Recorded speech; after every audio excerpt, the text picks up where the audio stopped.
في وصفة النهاردة هنعمل أحلى فراخ بانيه بتتبيلة تحفة، مش بغيرها في تتبيلتي للبانيه على طول. وصفة خفيفة وسهلة، طعمها حلو قوي، وطبقة البقسماط ثابتة في الفراخ ما بتتفكش منها خالص، وبيطلع مقرمش وجميل. للتتبيلة هحتاج مية بصل، حوالي بصلة كبيرة كده فرمتها في الكبة مع شوية ملح صغيرة، وصفتها في مصفى وضغطت عليها بمعلقة لحد ما صفيت منها المية بتاعتها. بضيف عليهم كمان 2 بيضة ومعلقتين كبار لبن رايب، ممكن تستغنوا عنه بس بيدي طراوة كده للبانيه حلو قوي. عليهم كوباية زبادي ومعلقة كبيرة خل ومعلقة كبيرة عصير ليمون ومعلقة كبيرة مستردة.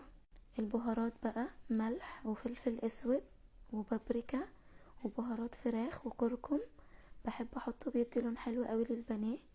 بخلط بقى كل ده مع بعض كويس، وبنزل عليهم بكيلو من صدور الفراخ المخلية. بخلي الراجل يقطعها كده قطع بسمك متوسط علشان تستوي معانا كويس، وما تكونش برضو رفيعة قوي وتنشف مننا، او لو انتوا بتعملوها في البيت تظبطوا السمك بتاعها يكون متوسط الحجم.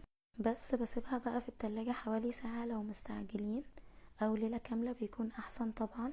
هنا بعد ما سبتها حوالي ساعة في التتبيلة هبدأ بقى اغلفها بالبقسماط. انا حطيت على البقسماط رشة ملح وفلفل اسود كده وكركم صغيرين.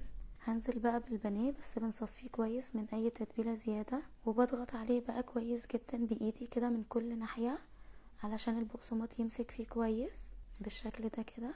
هقلي بقى البانيه في زيت غزير وسخن، بكون معلية النار في الاول، بعدين بهدي النار على درجة حرارة متوسطة علشان يستوي كويس معانا من جوه.